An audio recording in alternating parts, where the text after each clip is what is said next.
वहीं से बुढ़िया ने देखा कि पाताल में सब जगह जगमगाहट है, दिया दीप जलते हैं और तेज रोशनी गाय के ऊपर पड़ती है और वहां अद्भुत घटनाएं घटने लगती हैं। गाय के नीचे जाते ही उसके गले में अपने आप सांकल पड़ गई और छम छम करके कोई दुधाड़ी में गाय का दूध दुहने लगी। लेकिन जो भी कोई वह कर रहा है वह मात्र दिखाई नहीं दे रहा। बुढ़िया बहुत घबरा गई, वहां आकर फंस गई। वह सोचने लगी और यहाँ वहां छिपने के लिए जगह ढूंढने लगी, लेकिन उसे कहीं भी जगह नहीं मिली। हर जगह उजाला ही उजाला था। तो वह यूं एक कोने में खड़ी रह गई और जो कुछ सामने हो रहा था उसे चुपचाप देखने लगी। कुछ पल के बाद वहां झट से एक उम्दा सफेद घोड़ा आया। वहां दो कुंड थे, उसमें से एक कुंड में उस घोड़े ने छलांग लगाई और ऊपर आ गया। अब उसे राजपुत्र का रूप प्राप्त हो गया। राजपुत्र बनने के बाद उसने दूसरे कुंड के पानी में स्नान किया। वहां रखे नए कपड़े पहनते हैं वहां रखे नए कपड़े पहने हैं। नजदीक ही एक सुंदर पलंग था, उस पर आकर बैठ गया। उसके सामने अपने आप 5 पकवानों की थाली आ गई, दूध की एक प्याली आ गई, 5 सुपारी आ गए। उसके सामने एक दिया जलता रहा।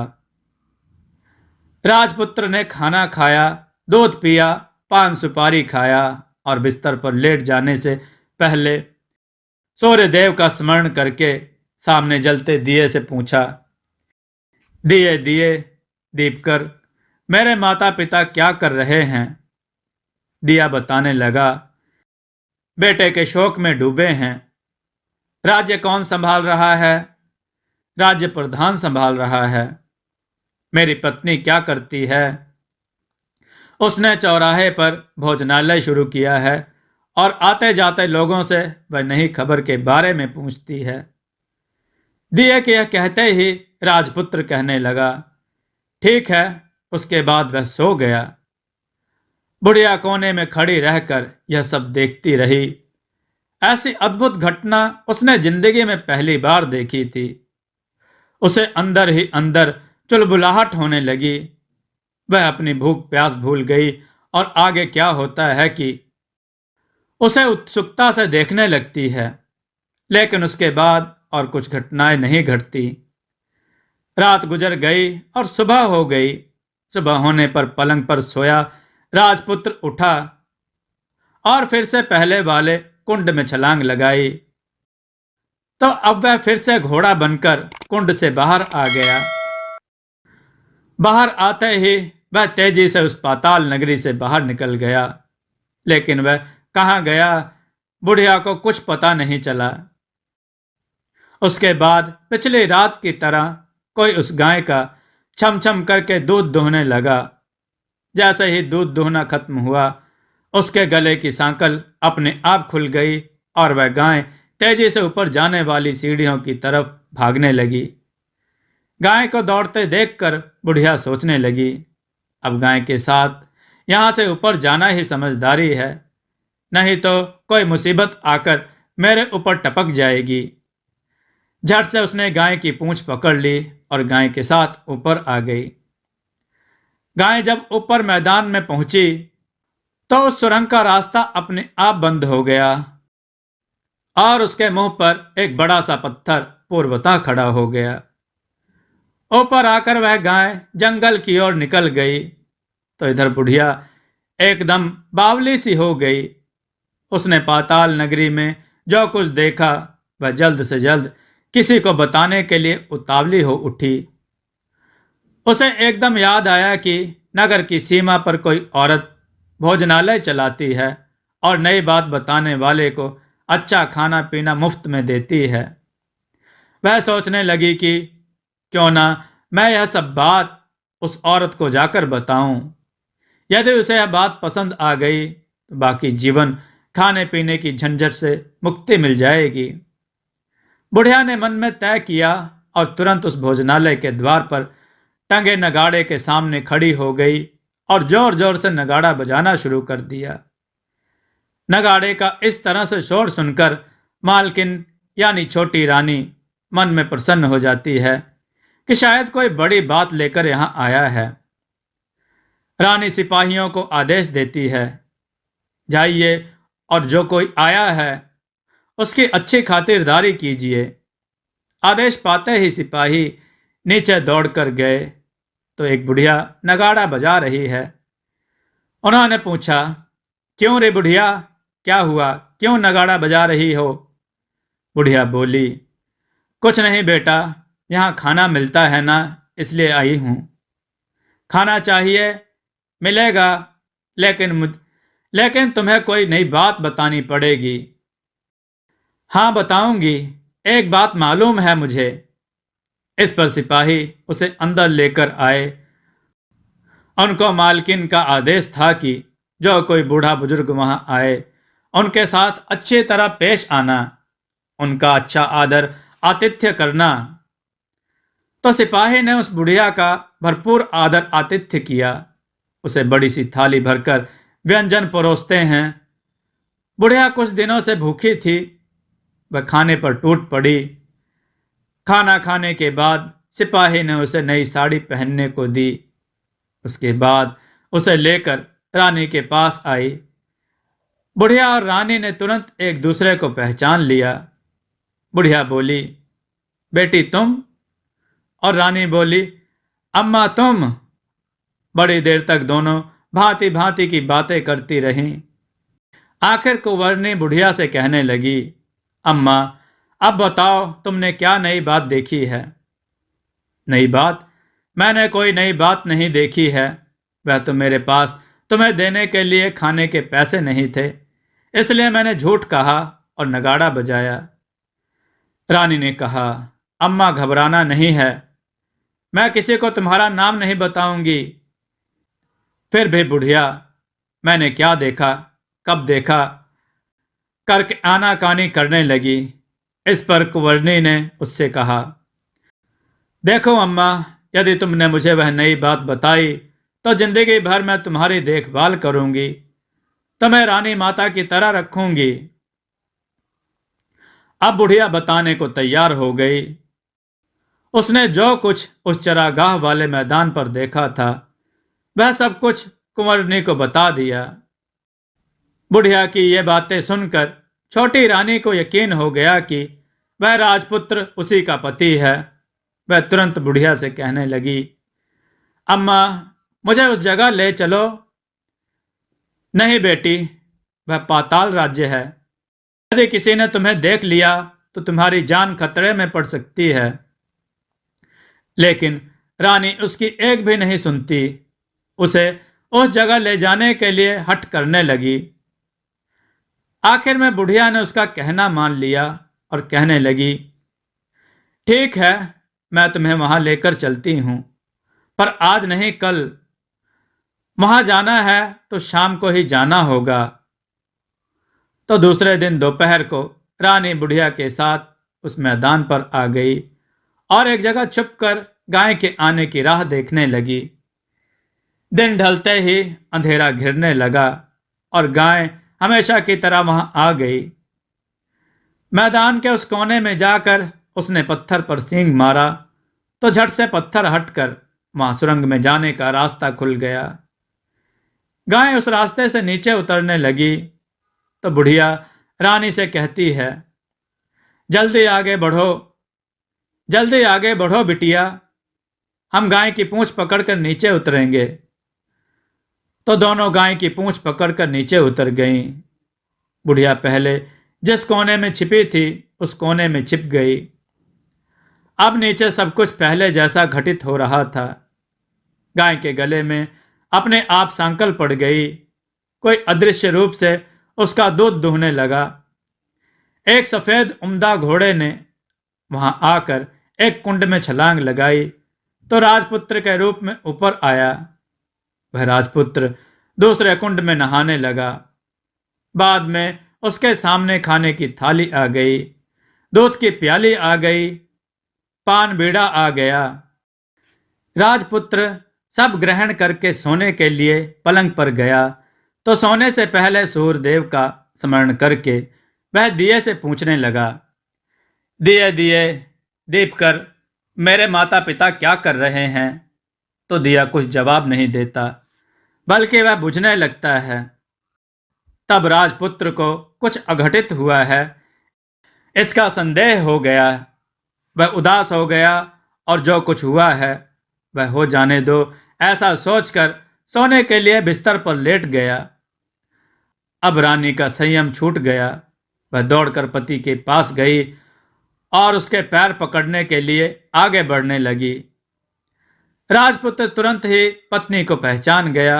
वह झट से पीछे हट गया और चिल्लाने लगा, नहीं नहीं, मुझे मत छूना, सर्वनाश हो जाएगा। रानी दोनों हाथ जोड़कर पति से अपनी भूल स्वीकार करने लगी। स्वामी, मुझसे भूल हो गई।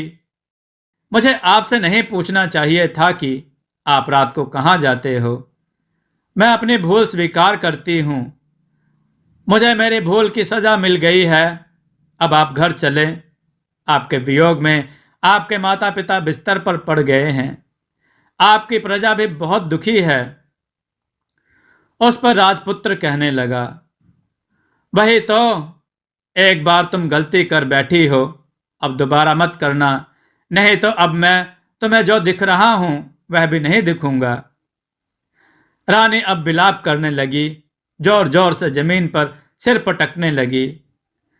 राजपुत्र के मन में उसके प्रति दया उत्पन्न हो गई। वह उससे कहने लगा, यदि तुम मुझे पाना चाहती हो तो तुम्हें एक काम करना होगा। काम कठिन है, लेकिन वह तुम्हें अकेले करना होगा। कहो स्वामी, कितना भी कठिन काम हो, मैं वह पूर्ण करूंगी। रानी कहने लगी। इस पर राजपुत्र ने उसे बताया, इस पाताल से ऊपर जाते ही तुम्हें एक घना जंगल नजर आएगा। ऐसे 6 जंगल पार करने के पश्चात 7वां जंगल मिलेगा। वह जंगल सबसे घना है। उस जंगल के बीचों बीच एक पीपल का पेड़ है। उसके आसपास की जगह पत्ते, फंदे, जटाएं, कांटे इत्यादि से ढकी हुई है। वहां बाघ, शेर, भालू, सांप सभी धमा चौकड़ी बैठती है। तुम्हें उन सबको भगाकर वह जगह साफ करनी है। उसके गोबर से लिपाई पुताई करके पवित्र बनाना है। रंगोली से सजाना है। उसके बाद वहां धूप, कपूर, अगरबत्ती जलानी है। फूल कुमकुम से पेड़ के तने की पूजा करनी है। दूध दही से बने चावल का भोग चढ़ाना है। यह सब तुम्हें दोपहर को 12 बजे से पहले करना है। 12 बजने के समय तुम्हें उस जगह पर बैठकर सूर्य भगवान का ध्यान करना है। ठीक 12 बजे सूर्य भगवान का रथ वहां उतरेगा। वे वह सब देखकर खुश हो जाएंगे और कहेंगे, जिस किसी ने यह सब किया है उसे मैं मनचाहा फल दूंगा। तो तुम सामने जाकर उसके रथ का दाहिना घोड़ा मांगना, मैं तुम्हें मिल जाऊंगा। इतने बात कहकर राजपुत्र अपने पलंग पर सो गया और छोटी रानी भोर होने की राह देखने लगी। भोर होते ही वह बुढ़िया के साथ गाय की पूंछ पकड़कर ऊपर आ गई। ऊपर आने के बाद वह बुढ़िया से कहने लगी, अम्मा, अब मैं अकेले ही आगे जाऊंगी, तुम भोजनालय वापस जाओ। वह जंगल में जाकर राजपुत्र की बताई जगह ढूंढने लगी और स्वयं आरी से वह जगह साफ कर दी। बाद में राजपुत्र ने जैसा बताया वैसे लिपाई पुताई करके वापस आ गई। दूसरे दिन पाँव फटने से पहले उठी और जंगल में उस जगह पहुंची। वहां जाकर इत्र गुलाल का पानी छिड़क कर वह जगह सुगंधित की। धूप अगरबत्ती जलाकर उसे पवित्र किया और पूजा की सब सामग्री वहां तैयार रखकर सूर्य भगवान का ध्यान करने बैठ गई। जैसा कि पति ने बताया था, दोपहर को ठीक 12 बजे सूर्य भगवान का रथ उस पीपल के पेड़ के पास आकर रुका। सूर्य भगवान ने जब रथ से नीचे देखा तो सुगंधित वातावरण देखकर वह बहुत प्रसन्न हो गए। फिर वह बोले, जिस किसी ने यह काम किया है वह यहाँ आकर आज मुझसे कुछ भी मांगे, मैं उसे दे दूंगा। रानी ने जब यह शब्द सुने तो बिना समय गंवाए दौड़कर उनके पास आ गई और उनको साष्टांग नमस्कार करके बोली, भगवान, वह मैं ही हूं, मैंने ही यह जगह साफ की है। अच्छा, तो तुम्हें जो चाहिए वह मांगो। भगवान, मुझे आपके रथ का दाहिना घोड़ा चाहिए। सूर्य भगवान बोले, नहीं नहीं, मैं तुम्हें और कुछ भी दे सकता हूं, लेकिन यह घोड़ा नहीं दे सकता। मेरे रथ के 12 घोड़े हैं, तुम चाहो तो कोई और घोड़ा मांग लो, लेकिन यह दाहिना घोड़ा नहीं, वह मैं तुम्हें नहीं दे सकता। छोटी रानी ने एक नहीं सुनी।